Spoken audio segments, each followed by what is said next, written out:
Olá pessoal, tudo bem?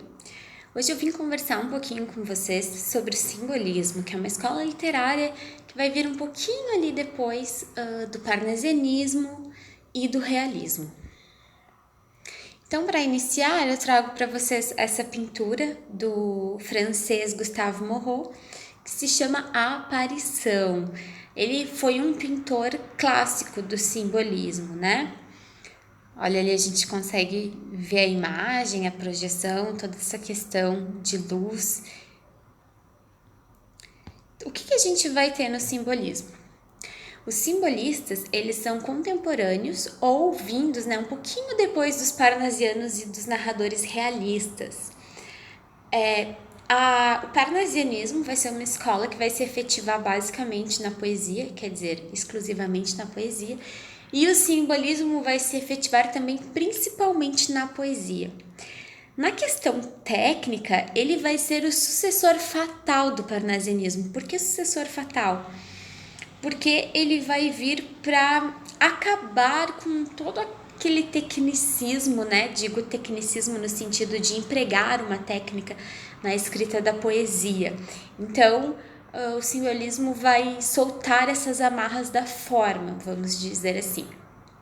Se convenciona dizer que o simbolismo ele veio à luz no Brasil, vamos dizer assim, com a publicação dos livros de poesia Broquéis e de prosa poética Missal do Cruz e Souza em 1893, já ali na última década do século XIX. No nível das intenções, os parnasianos estão para o objeto, assim como os simbolistas então estão para o sujeito.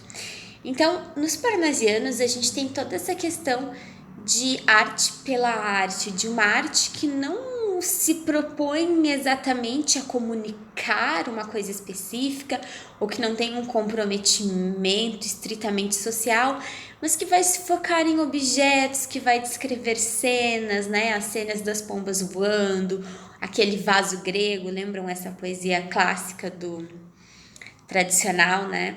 Do parnasianismo.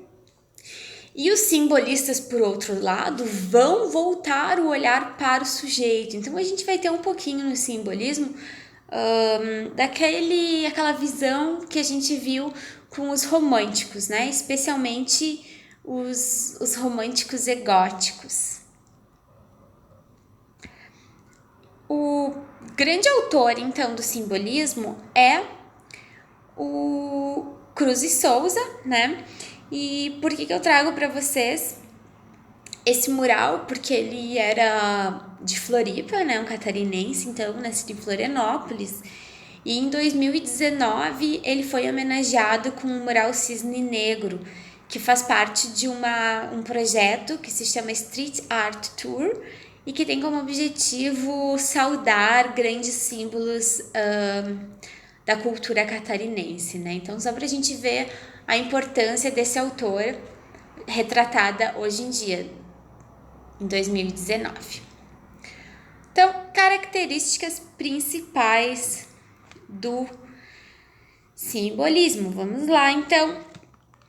Nós temos as antíteses verbais, essa oposição de ideias, por exemplo, matéria, o físico versus o espírito. O que é real, né? O que é concreto e o que é idealizado do plano das ideias. O profano, o sacro, né? O profano em oposição ao sacro, desculpa. O que é inadequado e o que é sagrado. O racional, o emotivo. Então, essas antíteses verbais, essas ideias opostas. Verso livre, essa questão que eu falei da forma, então. Na escola parnasiana, os poetas prezam por uma forma toda bem redondinha, principalmente sonetos, né, rimas, todo um esquema bem esquematizado de forma. Aqui não, a gente vai ver que os simbolistas vão prezar o verso livre. A gente tem também essa tentativa dos poetas simbolistas em realizarem através da arte um projeto metafísico. O que isso quer dizer, então? Essa vontade de transcender a natureza concreta das coisas, né? Uma elevação, de chegar ao que está além do material. Na questão da forma, além do verso livre, nós vamos ter a musicalidade, né? Que vai dar à poesia uma aparência ou uma lembrança do que é sonoro, do que é musical.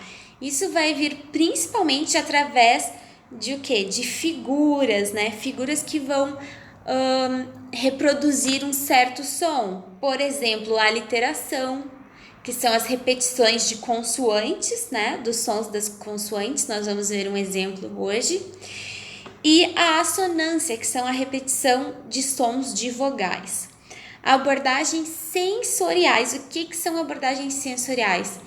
É falar do que se sente, o que se sente no tato, através de todos os sentidos, né? O tato, o olfato, o paladar, a escuta. Então, essa extrema sensibilidade num sentido mais físico mesmo. A sinestesia, que vai ser o que? Superposição de impressões sensoriais. Então, união de palavras que vão remeter a mais de um sentido, ao tato, ao olfato, ao paladar, ao tato, né? O que mais? Quais são alguns dos temas que nós temos aqui no simbolismo? Nós vamos ter essa menção ao onírico, então uma relação com o sonho, né, e o inconsciente, o que está para além da mente no estritamente racional ou acordada, o que vai vir no sonho. As sombras, o mistério, né, então aquilo que está escondido, que é segredo, que não se sabe, uma coisa assim meio bruxulenta, vamos dizer assim. O misticismo, creio que nós veremos um exemplo disso, né? De se referir a figuras ou a assuntos místicos. O amor erotizado, então o amor que ele é sentido também na pele, no desejo sexual. A morte, gente, a morte. Por que a morte está em destaque? Porque a gente vai ver muita morte, né? Toda essa questão de transcendência, a morte também seria uma forma de transcendência, uma forma de ir além desse mundo concreto. Trouxe aqui para vocês mais uma pintura, porque, né, é sempre bom ver um pouquinho de arte, que vocês provavelmente já conhecem, do pintor holandês Van Gogh, né? A Noite Estrelada, né? Cheia ali, nós temos lua, mas nós temos uma lua que também lembra um sol, as estrelas. Então, ele vai ter uma relação com essa estética simbolista. Principais autores, então, nós teremos 3 autores principais no simbolismo. São eles Cruz e Souza, Alfonso de Guimarães e Augusto dos Anjos. Então, como eu falei para vocês, o Cruz e Souza, ele nasceu... Eu vou movendo isso aqui, né? Porque eu não sei onde deixar. Ele nasceu em Florianópolis, e ele é o grande nome do simbolismo. Ele está ali no canto, né? Sua obra vai trabalhar com temas como a espiritualidade e também, mas nem sempre como antítese, com a sensualidade. Por que eu digo isso? Porque não necessariamente espiritualidade e sensualidade na poesia do Cruz e Souza são ideias opostas, tá? Desejo de transcendência, essa vontade de ir além dos limites que o corpo e que o mundo concreto nos impõe. Emprego de substantivos abstratos no plural, né? Porque esses substantivos abstratos, eles não costumam ter a forma plural, mas o Cruz e Souza vai usar essa forma. Então, trago aqui para vocês quem? Borges, claro, né? Então, esse emprego de substantivos abstratos, sugerindo uma dimensão sensível no universo das ideias. Por exemplo, melancolias, quintessências, cegueiras, ó, tudo com S, tudo no plural para dar ênfase, né? Para dizer que é forte, que é importante, que é numeroso. Como vocês podem ver pela foto, Cruz de Souza foi um poeta negro e muito do que ele experienciou, né, na sua pele, na sua condição, vai aparecer na poesia dele, não exatamente ou não estritamente através de uma escrita comprometida com causas sociais, mas sim de espelhar esse sofrimento de um sujeito que passa por situações complicadas, que sofre preconceito, né? No sentido de revolta ou de indignação com isso. Inclusive, o Cruz de Souza, ele chegou a ser indicado para um cargo bem importante, agora eu não me lembro qual era o cargo, em Laguna, em Santa Catarina, e não pôde assumir na época devido à pressão da população que não permitiria, assim, né, ter uma pessoa negra num posto tão alto. Acho importante falar isso para vocês. E quando disserem que o Cruz de Souza nunca falava da sua condição de ser negro, o racismo sofrido, é mentira, tá? Isso talvez não seja o tema mais frequente nas poesias dele, mas aparece. Então eu trouxe aqui para vocês um fragmento da poesia Violões que Choram, né? Sempre que eu coloco assim esses colchetes com 3 pontinhos, quer dizer que eu omiti um espaço do texto, tá? Ou então quando vem ao fim quer dizer que o texto, a poesia continua, certo? Então eu vou ler para vocês com essa minha vozinha. Planjantes violões dormentes, mornos, soluços ao luar, choros ao vento. Tristes perfis, os mais vagos contornos, bocas murmurejantes de lamento. Noites de além remotas que eu recordo, noites da solidão, noites remotas que os azuis da fantasia bordo, vou constelando de visões ignotas. Vozes veladas, veludosas vozes, volúpias dos violões, vozes veladas, vagam nos velhos vórtices velozes dos ventos vivas, vãs, vulcanizadas. Olha a presença do V aqui na última estrofe. Vozes veludosas, vozes volúpias, veladas, né? Essa ideia mais arrastada de repetição, como se fosse um refrão. E lembrando que ele vai usar o quê? Vai usar essa ideia de um violão que chora, né? Um violão que está sendo tocado e que traz a ele uma lembrança de solidão, uma lembrança triste. Por isso os violões que choram e são como um lamento por esse sofrimento passado. Também é interessante notar a presença de rimas alternadas. O que são essas rimas? A gente vai ver que, por exemplo, ali mornos, vento, contornos, lamento, né? Então, mornos vai rimar lá com lamento e... que mornos rima com lamento, nem pensar, né? Mornos com contornos, vento com lamento. Recordo e bordo, remotas ignotas. Desculpa, são essas rimas que vai se pular um verso para encontrar o seu par, né? Ali, vozes veladas. Aí depois velozes, que rima lá com o primeiro verso. E por último, vulcanizadas para rimar com veladas. Alfonso de Guimarães. Que feio, por que tá aquilo ali? Não sei. Faltou um errinho meu, então. O mineiro Alfonso de Guimarães é outro importante nome simbolista. A sua obra vai trabalhar com temas como a sensibilidade, a morte, o sofrimento, a solidão, a religião, o misticismo e o inconsciente. Mais uma vez essa abordagem ao que não está dado, ao que é secreto, ao que ainda não foi descoberto. Bose chama a este poeta lunar. Por que o poeta lunar? Porque ele vai trazer esses temas da melancolia, da tristeza, né? E isso é extremamente relacionado ao lunar, à noite. Bose também vai dizer que ele é poeta de um só tema, a morte da amada. Por que isso? Porque ele perdeu a sua noiva, que também era prima, e ficou muito triste e acabado escreveu muito sobre essa perda. O universo semântico, a natureza, a arte, a crença religiosa. Vamos olhar aqui. Noiva, né?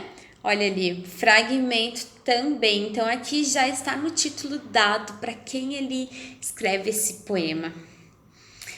Noiva minha talvez, pode bem ser que o sejas.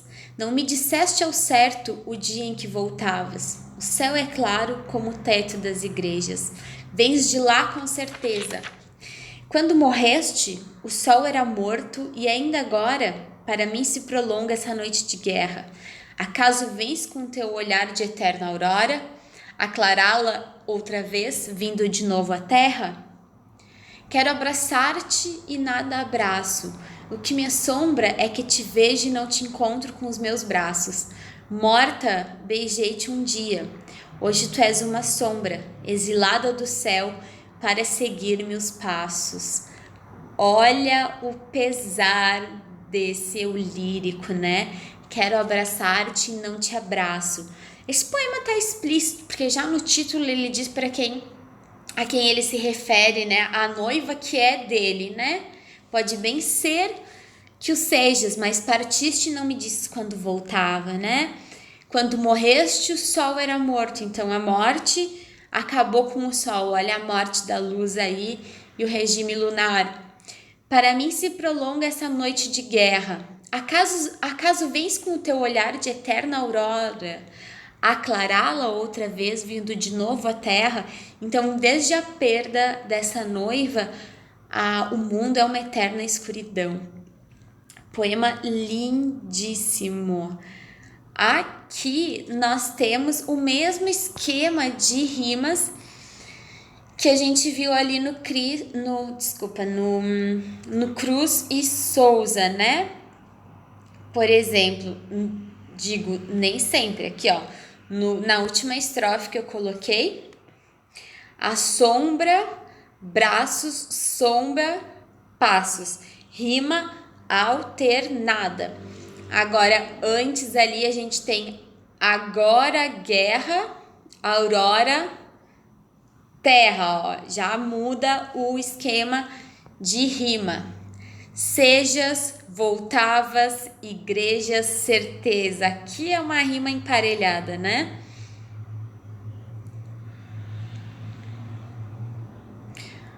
Por último, mas não menos importante, Augusto dos Anjos. O paraibano Augusto dos Anjos é um poeta que vai passear entre o simbolismo e o pré-modernismo do início do século XX. Alguns vão dizer que ele é muito mais pré-moderno do que simbolista. Digamos que ele vai pegar ali a saideira, né, do simbolismo e ingressar nessa estética pré-moderna do início do século XX. Inclusive, alguns críticos vão dizer que o modernismo, se o simbolismo tivesse tido uma repercussão maior, vamos dizer assim, se o simbolismo tivesse tido mais força, porque não é que ele não fosse bom, mas o modernismo estaria muito mais relacionado a ele. O Bose vai falar sobre a poesia do Augusto dos Anjos, que ela vai lidar com a dimensão cósmica e a angústia moral, uma angústia funda, letal, ante a fatalidade que arrasta toda a carne para a decomposição, essa agonia eterna pela morte, né? Por saber que a vida vai acabar. Um vocabulário rebuscado e uso de terminologia científica na poesia. Nós vamos ver isso no próximo slide. O que isso quer dizer? Que o Augusto dos Anjos ele vai trazer palavras que são estranhas ao universo poético. Estranhas até então, né? Psicologia de um vencido, então é o que eu trago para vocês. Eu, filho do carbono e do amoníaco, monstro de escuridão e rutilância, sofro, desde a epigênesis da infância, a influência má dos signos do zodíaco. Olha o misticismo aí, né? Estou lascado porque nasci sob tal lua. Profundissimamente hipocondríaco, este ambiente me causa repugnância. Sobe minha boca uma ânsia análoga à ânsia que se escapa da boca de um cardíaco.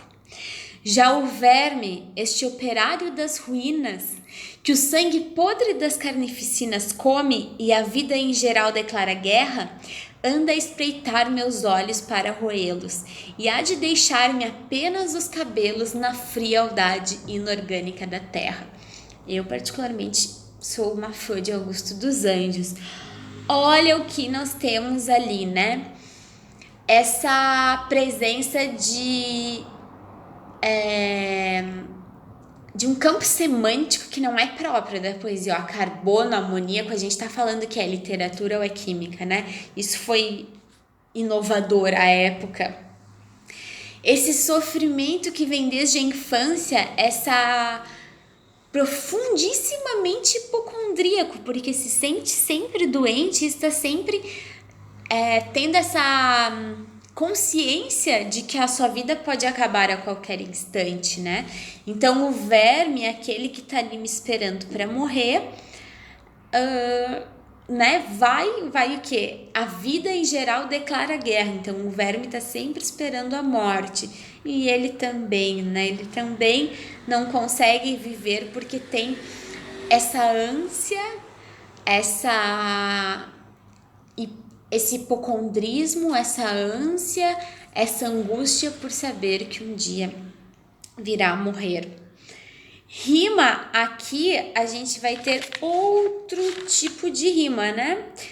Não é mais alternada, é intercalada, que também se chama interpolada. Olha ali. Amoníaco vai rimar lá com a última, zodíaco. E as dois versos do meio rimam juntos, rutilância e infância, ó. Próxima estrofe, hipocondríaco, cardíaco, repugnância e ânsia, né? A gente tem ali a rima na sequência. Ruínas, aqui já muda, né? Ruínas, carnificina, guerra, aqui muda o esquema, ó. Roelos, cabelos, terra. Então, a terceira e a quarta estrofe mantém o mesmo esquema de rimas. Pessoal, o que eu tenho para falar para vocês sobre o simbolismo é isso. Então, se vocês verem esses 3 nomes que são os mais prováveis de aparecerem numa prova de Enem, por exemplo, Cruz e Souza, Alfonso de Guimarães e Augusto dos Anjos, provavelmente a questão vai dizer respeito à temática, às características do simbolismo, tá? Lembrando aqui que o Augusto dos Anjos já vai estar mais afiado com a estética pré-moderna. É isso então, eu agradeço muito a atenção de vocês, desejo bons estudos e espero que todos fiquem bem, vocês e a família. Saúde e paz, que é o que a gente está precisando, e bastante fôlego para estudar de casa, certo? Obrigada!